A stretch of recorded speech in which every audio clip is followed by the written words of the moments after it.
Hi guys, I'm back today with a video on a brand that I have not reviewed, I don't think ever on my channel, but I've definitely used for a really long time.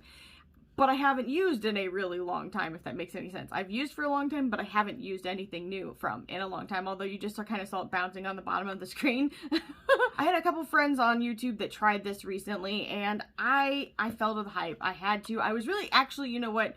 Let me back up a little bit. The second I saw the first picture of it, I was really interested. One, because I know not everybody likes the packaging, but I thought the packaging was really cool. Number two, because I have extremely dry skin, and I thought that this could be the one for me. So, the item that I'm talking about is the KVD Beauty, which they've changed their name like 3 times now. It used to be Kat Von D, then it was like KVD Vegan Beauty, now it's KVD Beauty. That's a whole cluster of a mess right there. They need to like either completely disassociate themselves from the KVD kind of, initials, or just stop changing the name. It's stupid. It's wasteful. I don't understand that. But this product right here is a Good Apple foundation, which I have upside down, but it's a Good Apple foundation, and this is a home run to me, you guys. I mean, I'm just giving it to you right here. So my friend on YouTube that gave this a shot was actually Lisa Ann, and I'm going to link her down below because her review was really good in my opinion. Kind of like, it came into stock that first time, and I was like, I was on the fence about it. And then I saw their reviews, and I was like, I should have picked this up because then it was already sold out everywhere. And then apparently it went viral on TikTok, which I totally missed out on, even though I love TikTok, so I don't know how I didn't see that. I still haven't even seen it, so I don't know what's up with that. And then finally I was able to get my hands on it. You can pick them up on the KVD Beauty website, or I would shop from Ulta personally. They do also have it on Sephora. So what you need to know is that this is still a vegan company, even though they took the vegan out of their name, and the product is $38. The other thing that I know, if you've watched any reviews, you've probably already heard it by now, this packaging is completely recyclable. I cannot say that word right now, give me a break. But in any case, you can recycle this completely, and I love the idea of that. Although, really, I like this packaging. I'd even like to see it where you could take the pan out, and maybe they'll just sell refills of it, which I think would be a really great idea. Maybe they're moving towards that, and I just haven't seen it or anything, but I think that would be really cool.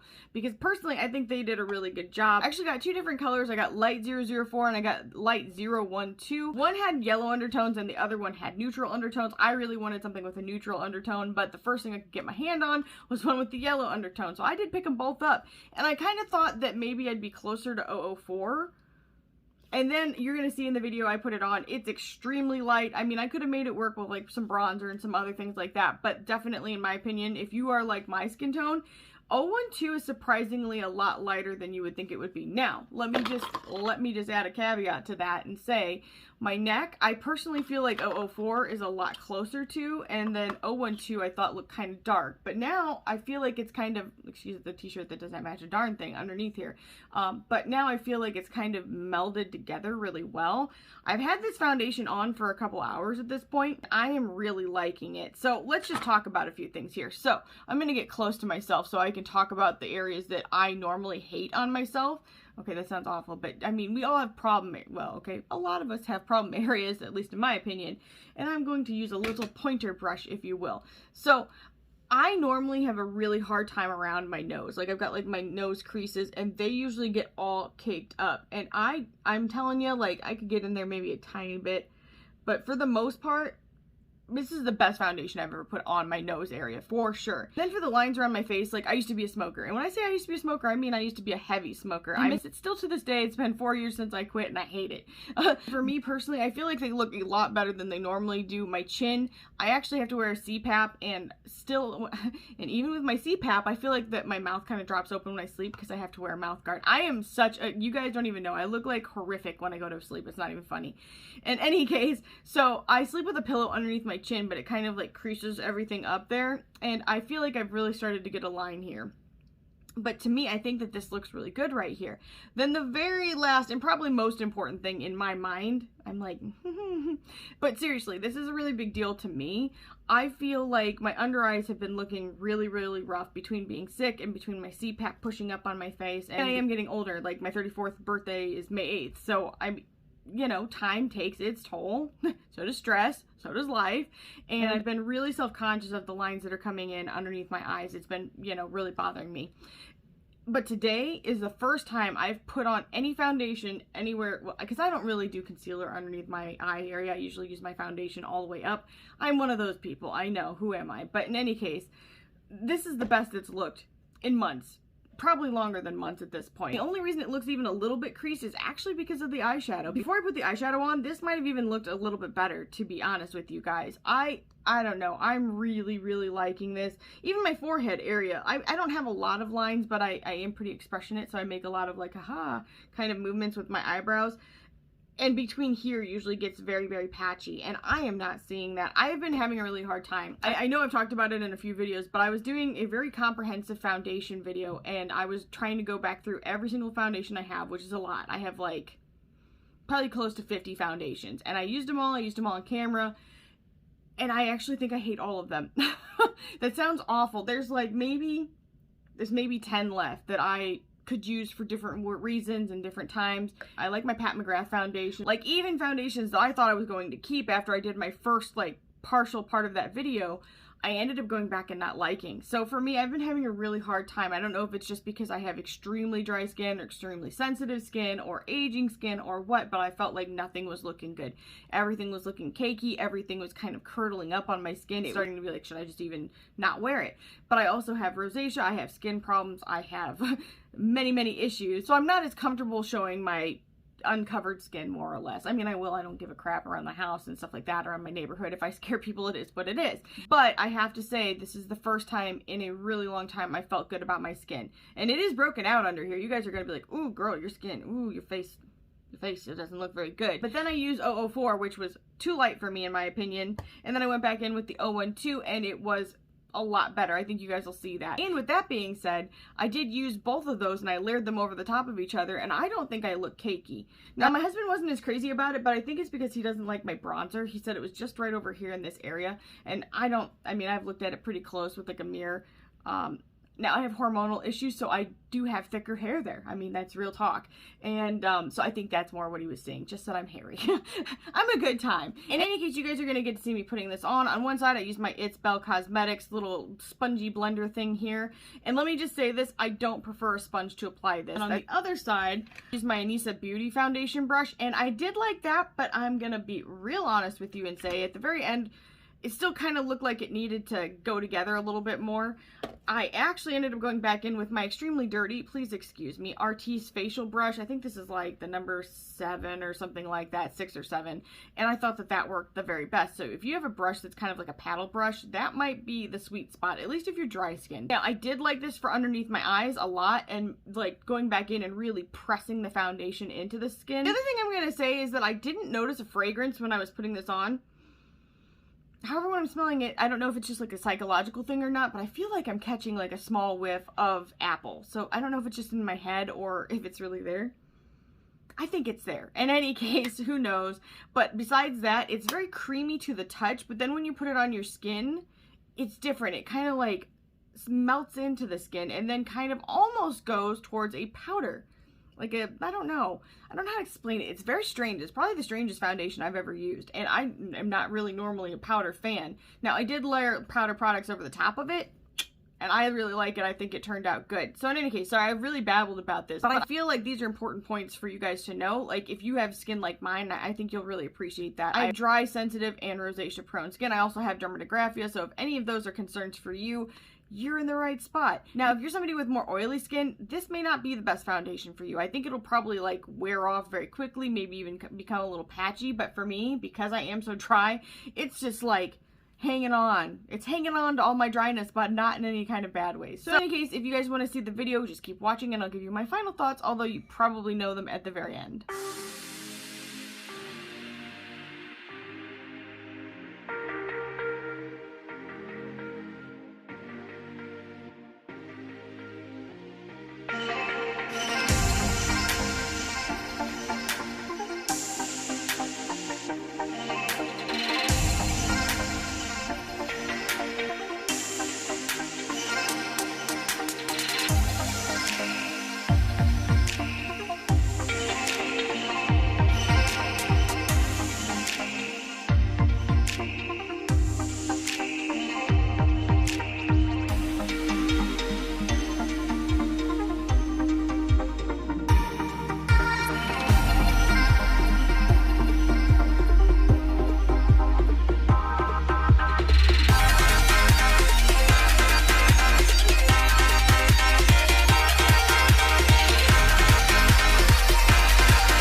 Okay, you guys, now I've had this on for many hours and I just wanted to show you what it looks like. It is a little bit shiny, but when you're dry, you don't really mind that so much. I could probably powder it and be fine, but to be honest, I'm not super bothered by that type of thing, especially since I actually tend to get more dry as the day goes on, which is really weird and probably not typical for a lot of people, but I feel like I just get like, as we continue through the day. But for me, I'm gonna get close, which is really scary probably, but like I said, like, I actually have a ton of texture naturally underneath my eyes, and my lines are really bad, but I know this may not look like super good on this camera, but I feel like it looks so much better than everything else I've used. Around my nose, like, normally it gets really cakey, same thing. Now, I mean, everybody's got pores. Most people have pores. Everybody has pores, but you may not notice them on everybody. But I feel like, yeah, you can see them a little bit, but they're not awful. I mean, in reality, we're in 4K, so you won't see everything, but I just feel like it doesn't really collect in the way that a lot of the foundations I have been using do. So I just wanted to get in real close in a creepy way and show you guys a little update. Okay, you guys, I am back, and I'm awful at holding my phone. I am probably going to bobble this thing all over the place, but I just wanted to take a second to come back and show you. This is like around 8-ish hours later, and I just wanted apparently to eat my own hair on camera. But honestly, mine is, and I don't think it's even that much more shiny than it was. I took a nap, I fell asleep. This is, I don't think it looks bad. I really like this foundation. I think it's done a really good job. Yeah, I know we shouldn't nap in our foundation, and I normally don't, but I was not feeling well, so I just went straight to sleep. But around my nose, it never got cakey, it never broke up. On my chin, I mean, same thing. Under my eyes, I feel like it's the best it's ever looked. The only thing I would say is that I feel like my eyeshadow got into it, so it could have been better in that way. And now that I've applied it this first time, I think there's going to be some things I'm going to try differently, especially now that I've realized for me that the paddle brush was like the best way to apply it. So I think it'll just be better from here. And I think that the wearability is really good. I actually also sent a picture to my mom, and she was like, oh, your skin looks so much better than it normally does. I think the thing that I like about it is that it's really natural looking. So it doesn't necessarily look like I'm wearing foundation, even though I'm wearing foundation. I think that's why I like it the most. And the funny thing is it still covers really well because my skin is very, very red. It's really textured, and it is, like, just not a good time right now. I have some acne, so, I think this is a complete win. I just wanted to come back again. I wasn't gonna come back unless it was, like, a bad check-in, but it's just so good. I don't know. I just had to come back and tell y'all. Okay, I am back, and I want to give you guys my very final thoughts, and I know I kind of was, like, very scatterbrained when I was telling you guys in the beginning, so I'm going to try and make it a lot more concise in this part of the video. So, first things first, let's talk about the packaging. I like the outer packaging. I thought it was cute. I personally really like this part. I think that it's nice that you can recycle it. I'd like to see them do refills in the future that you can just slide on into here to continue that trend. But I like it. I know a lot of people didn't like the price just because this is plastic packaging. Personally, I think it's really cute. I like the idea of it, and I don't mind spending money if something is good. So again, this cost $38. I feel like it was worth every single penny. I have really dry and sensitive skin along with rosacea and dermatographia, so I have a lot of skin challenges, texture, scarring, problems. I got problems. And I feel, like, actually good about my skin. This is the first time in, like, months, possibly a year, that I've felt good about my skin. I think it did a good job of covering up my blemishes. I think it covered my skin texture pretty well. I mean, I don't feel like I look dry in any areas, which is really nice because I feel like I've been looking like real crusty yusty, and that was awful. This hasn't worn off. It's been many hours since I've put it on. If it does not look good later, I will check in and let you guys know because I would rather give you that information. This is still vegan. It layers really well, and in my opinion, I think this is a home run. I think they did a great job. Now, if you're somebody with more oily skin, I think you'll do better with their other foundation if you like a full coverage foundation. Oh, and by other foundation, I mean their Lock-It foundation. Now, they do have another one, the True Portrait, I think is what it is, and I've had all of them. True Portrait, I actually used to really like when I was combo skin. So when I was, you know, more normal to dry or normal to oily, that was a great happy medium. So if you're looking for something in that range, that might be best for you. And it is more of a light to medium finish, where the Lock-It is like, you full, baby. You cover in every inch of your face. So if maybe you have problematic skin, kind of like I do, but you're on the more oily side, that may be the ticket for you. However, if you are a dry girl like me, this right here is a winner. And personally, I'm so glad that I saw my friend's video, because otherwise I might not have picked it up, or at least I might not have picked it up this quickly. So again, I will link their information down below. I do think that KVD has done a good job with this. The only negative I would say is that I wish they would stop changing their name. It's very strange to me. They need to just pick one thing and go with that, or get rid of the KVD altogether. So in any case, I really hope that this video was helpful to you guys. If it was, make sure you leave a comment down below, like this video, subscribe, and ring the bell for future updates, and I'll see you guys in the next one. Bye guys.